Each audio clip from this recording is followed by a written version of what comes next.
ਸਤਿ ਸ਼੍ਰੀ ਅਕਾਲ। ਸਾਹਿਤਕ ਸੱਥ ਚੈਨਲ 'ਤੇ ਆਪ ਜੀ ਦਾ ਸਵਾਗਤ। ਮੈਂ ਹਾਂ ਹਰਮੀਤ ਕੌਰ। ਅੱਜ ਦੀ ਕਲਾਸ ਵਿੱਚ ਅਸੀਂ ਭਾਈ ਵੀਰ ਸਿੰਘ ਦੀ ਕਵਿਤਾ ਕੁਦਰਤ ਦੀ ਪ੍ਰਸੰਗ ਸਹਿਤ ਵਿਆਖਿਆ ਕਰਨ ਜਾ ਰਹੇ ਹਾਂ। ਭਾਈ ਵੀਰ ਸਿੰਘ ਆਧੁਨਿਕ ਪੰਜਾਬੀ ਸਾਹਿਤ ਦੇ ਇੱਕ ਬੇਹੱਦ ਮਕਬੂਲ ਭਾਵ ਪ੍ਰਸਿੱਧ ਕਵੀ ਹਨ, ਜਿਨ੍ਹਾਂ ਨੇ ਕੁਦਰਤ ਕਵਿਤਾ ਦੇ ਵਿੱਚ ਕੁਦਰਤ ਨੂੰ ਇੱਕ ਮੌਜਣ ਨਾਰ ਦੇ ਰੂਪ ਵਿੱਚ ਉਪਮਾਉਂਦਿਆਂ ਹੋਇਆਂ ਕੁਦਰਤ ਦਾ ਮਾਨਵੀਕਰਨ ਕੀਤਾ ਹੈ। ਭਾਵ ਕੁਦਰਤ ਨੂੰ ਇੱਕ ਸ਼ੌਕੀਨ ਔਰਤ ਦੇ ਨਾਲ ਜੋ ਤੁਲਨਾਉਂਦਿਆਂ ਹੋਇਆਂ ਇੱਕ ਤਰ੍ਹਾਂ ਦੇ ਨਾਲ ਕੁਦਰਤ ਦੀ ਲੀਲਾ ਦਾ, ਵੰਨ ਸੁਵੰਨੀ ਲੀਲਾ ਦਾ ਬਿਆਨ ਕਰਦਿਆਂ ਹੋਇਆਂ ਕਵੀ ਕਹਿ ਰਿਹਾ ਹੈ ਕਿ ਕੁਦਰਤ ਮੌਜਣ ਨਾਰ ਬਣ ਬੈਠਦੀ, ਕਿ ਕੁਦਰਤ ਰੂਪੀ ਰਾਣੀ ਜੋ ਹੈ, ਇਹ ਪ੍ਰਕਿਰਤੀ ਭਾਵ ਕੁਦਰਤ ਰੂਪੀ ਰਾਣੀ ਜਿਹੜੀ ਹੈ ਇੱਕ ਮੌਜਣ ਨਾਰ, ਇੱਕ ਬੜੀ ਸ਼ੌਕੀਨ ਔਰਤ ਵਾਂਗ ਬਣ ਕੇ ਭਾਵ ਬੜਾ ਫੱਬ ਕੇ ਬਹਿੰਦੀ ਹੈ, ਵੰਨ ਸੁਵੰਨਾ ਆਪਣਾ ਸ਼ਿੰਗਾਰ ਕਰਦੀ ਹੈ। ਵੰਨ ਸੁਵੰਨੇ ਜੋ ਹਨ ਉਸ ਨੂੰ ਆਪਣੇ ਫੁੱਲਾਂ ਦੇ ਨਾਲ, ਵੰਨ ਸੁਵੰਨੇ ਬੂਟਿਆਂ ਦੇ ਨਾਲ, ਵੰਨ ਸੁਵੰਨੇ ਰੰਗਾਂ ਦੇ ਨਾਲ ਆਪਣੀ ਦੇਹ ਦਾ ਸ਼ਿੰਗਾਰ ਕਰਦੀ ਹੈ।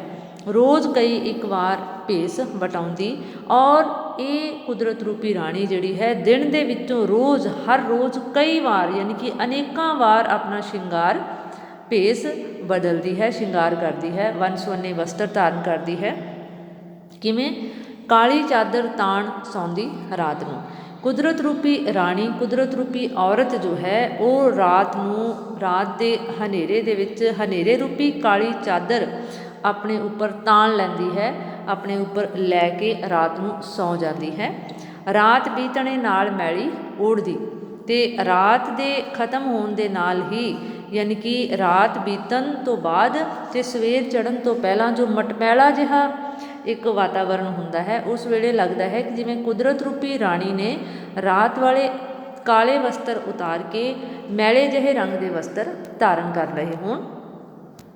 ਚਿੱਟੀ ਪਹਿਨੇ ਖੁੰਬ ਪਹੋ ਦੇ ਆ ਗਿਆ, ਅਤੇ ਜਦੋਂ ਪਹੋ ਫੁਟਾਲੇ ਦਾ ਵਕਤ ਹੁੰਦਾ ਹੈ ਸਵੇਰ ਦਾ, ਜਦੋਂ ਦਿਨ ਦਾ ਚੜ੍ਹਾਅ ਹੁੰਦਾ ਹੈ, ਉਸ ਵੇਲੇ ਚਿੱਟੇ ਬਿਲਕੁਲ ਸਫੇਦ ਰੰਗ ਦੇ ਖੁੰਬ ਵਰਗੇ ਚਿੱਟੇ ਵਸਤਰ ਧਾਰਨ ਕਰ ਲੈਂਦੀ ਹੈ ਕੁਦਰਤ ਰੂਪੀ ਰਾਣੀ।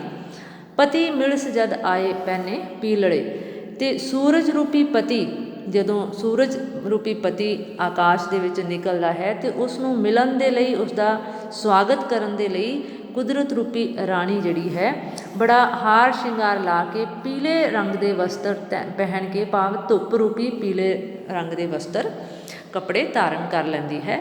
ਸਾਰੇ ਦਿਨ ਵਿਚਕਾਰ ਰਹੇ ਪਿਤਾੰਬਰੀ, ਅਤੇ ਇਸ ਤਰ੍ਹਾਂ ਸਾਰਾ ਦਿਨ ਆਪਣੇ ਪਤੀ, ਸੂਰਜ ਰੂਪੀ ਪਤੀ ਦੀ ਮੌਜੂਦਗੀ ਦੇ ਵਿੱਚ ਉਸ ਦਾ ਸਾਥ ਮਾਣਦਿਆਂ ਹੋਇਆਂ ਉਸ ਦੇ ਪਿਆਰ ਦੇ ਰੰਗ ਦੇ ਵਿੱਚ, ਧੁੱਪ ਰੂਪੀ ਰੰਗ ਦੇ ਵਿੱਚ ਰੰਗੀ ਰਹਿੰਦੀ ਹੈ, ਪੀਲੇ ਰੰਗ ਦੇ ਵਸਤਰਾਂ ਦੇ। ਲੌਡਾ ਬੀਤੇ ਫੇਰ ਬੱਗੇ ਪੈਣ ਦੀ, ਅਤੇ ਜਦੋਂ ਲੌਡੇ ਵੇਲੇ ਦਾ, ਜਦੋਂ ਲੌਡਾ ਪੈਰ ਹੁੰਦਾ ਹੈ, ਸ਼ਾਮ ਤੋਂ ਪਹਿਲਾਂ ਦਾ ਜੋ ਲੌਡਾ ਵੇਲਾ ਹੁੰਦਾ ਹੈ, ਉਸ ਵੇਲੇ ਉਹ ਫੇਰ ਬੱਗੇ ਰੰਗ ਦੇ ਵਸਤਰ ਧਾਰਨ ਕਰ ਲੈਂਦੀ ਹੈ। ਬੱਗੇ ਤੋਂ ਭਾਵ ਹੈ ਸਫੇਦ ਰੰਗ ਦੇ। ਸੰਧਿਆ ਮੈਲੀ ਫੇਰ ਚਾਦਰ ਓੜਦੀ, ਤਾਣਦੀ।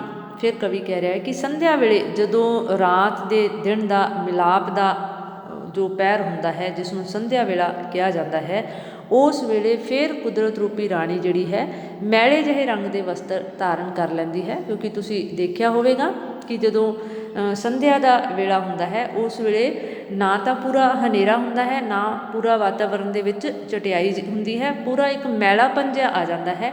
ਇਸ ਲਈ ਕਵੀ ਨੇ ਕਲਪਨਾ ਕੀਤੀ ਹੈ ਕਿ ਇਸ ਵੇਲੇ ਕੁਦਰਤ ਰੂਪੀ ਰਾਣੀ ਜਿਹੜੀ ਹੈ ਉਹ ਮੈਲੇ ਜਿਹੇ ਵਸਤਰ ਧਾਰਨ ਕਰ ਲੈਂਦੀ ਹੈ। ਰਾਤ ਪਈ ਤੇ ਸ਼ਾਹ ਕਾਲੀ ਓੜਦੀ, ਅਤੇ ਫਿਰ ਜਦੋਂ ਰਾਤ ਪੈ ਜਾਂਦੀ ਹੈ ਅਤੇ ਫਿਰ ਹਨੇਰੇ ਰੂਪੀ ਸ਼ਾਹ ਗਹਿਰੇ ਕਾਲੇ ਰੰਗ ਦੇ ਵਸਤਰ ਜਿਹੜੀ ਹੈ ਓੜ ਲੈਂਦੀ ਹੈ, ਭਾਵ ਆਪਣੇ ਉੱਪਰ ਲੈ ਲੈਂਦੀ ਹੈ। ਇੱਕਰ ਰੂਪ ਵਟਾਏ ਬਣ ਇਹ ਪਵੇ। ਕਵੀ ਕਹਿ ਰਿਹਾ ਹੈ ਕਿ ਇੱਕਰ ਯਾਨੀ ਕਿ ਇਸ ਤਰ੍ਹਾਂ ਪੂਰੇ ਦਿਨ ਦੇ ਵਿੱਚ ਅਨੇਕਾਂ ਰੂਪ ਜੋ ਹੈ ਵਟਾਉਂਦੀ ਹੈ, ਕੌਣ? ਕੁਦਰਤ ਰੂਪੀ ਰਾਣੀ। ਅਤੇ ਬਣ ਇਹ ਪਵੇ, ਅਤੇ ਹਰ ਰੂਪ ਦੇ ਵਿੱਚ ਬਣ ਕੇ ਭਾਵ ਫੱਬ ਕੇ ਪੈਂਦੀ ਹੈ, ਬੜੀ ਸੋਹਣੀ ਲੱਗਦੀ ਹੈ। ਹਰ ਰੂਪ ਜਿਹੜਾ ਹੈ ਕੁਦਰਤ ਰੂਪੀ ਰਾਣੀ ਦਾ ਮੋਹ ਲੈਣ ਵਾਲਾ ਹੈ।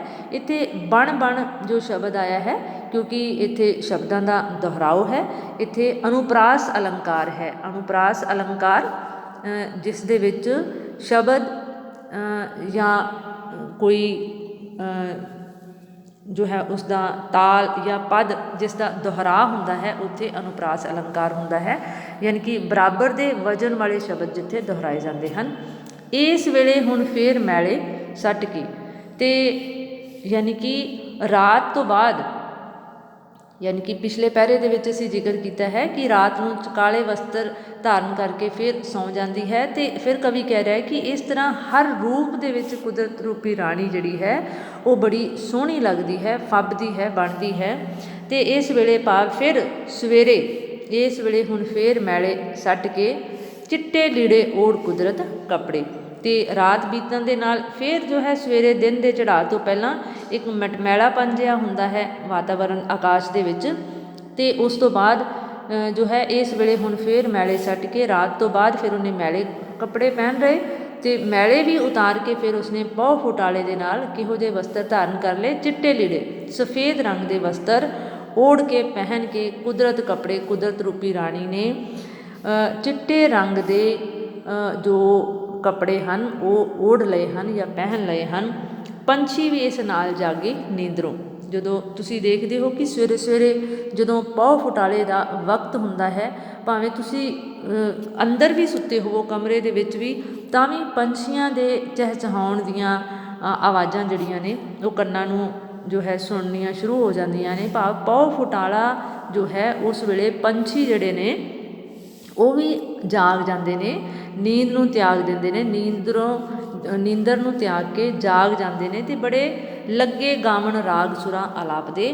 ਅਤੇ ਕੁਦਰਤ ਦੇ ਭਾਵ ਪਹੁ ਫੁਟਾਲੇ ਦੇ ਆਗਮਨ ਦੇ ਵਿੱਚ ਜਾਂ ਦਿਨ ਦੇ ਚੜ੍ਹਨ ਦੀ ਖੁਸ਼ੀ ਦੇ ਵਿੱਚ ਉਹ ਵੰਨ ਸੁਵੰਨੇ ਰਾਗ ਗਾਉਂਦੇ ਹਨ। ਭਾਵ ਉਸ ਵੇਲੇ ਹਰ ਪੰਛੀ ਜੋ ਹੈ ਉਹ ਬੜੀਆਂ ਮਧੁਰ ਮਿੱਠੀਆਂ ਆਵਾਜ਼ਾਂ ਕੱਢ ਰਿਹਾ ਹੁੰਦਾ ਹੈ, ਅਤੇ ਲੱਗਦਾ ਹੈ ਜਿਵੇਂ ਉਹ ਕਿਸੇ ਰਾਗ ਦੇ ਵਿੱਚ ਬੜੀਆਂ ਮਿੱਠੀਆਂ ਸੁਰਾਂ ਆਲਾਪ ਰਹੇ ਹੋਣ, ਕਿਉਂਕਿ ਸਵੇਰੇ ਪਹੁ ਫੁਟਾਲੇ ਦੇ ਨਾਲ ਪੰਛੀ ਜਿਹੜੇ ਬੋਲਦੇ ਹਨ ਉਹਨਾਂ ਦਾ ਮਧੁਰ ਜਾਂ ਮਿੱਠਾ ਸੰਗੀਤ ਜੋ ਹੁੰਦਾ ਹੈ ਉਹ ਸਾਰੀ ਕਾਇਨਾਤ ਨੂੰ ਦੇ ਮਨ ਨੂੰ ਮੋਹ ਲੈਂਦਾ ਹੈ, ਬੜਾ ਮਧੁਰ ਹੁੰਦਾ ਹੈ ਸੰਗੀਤ।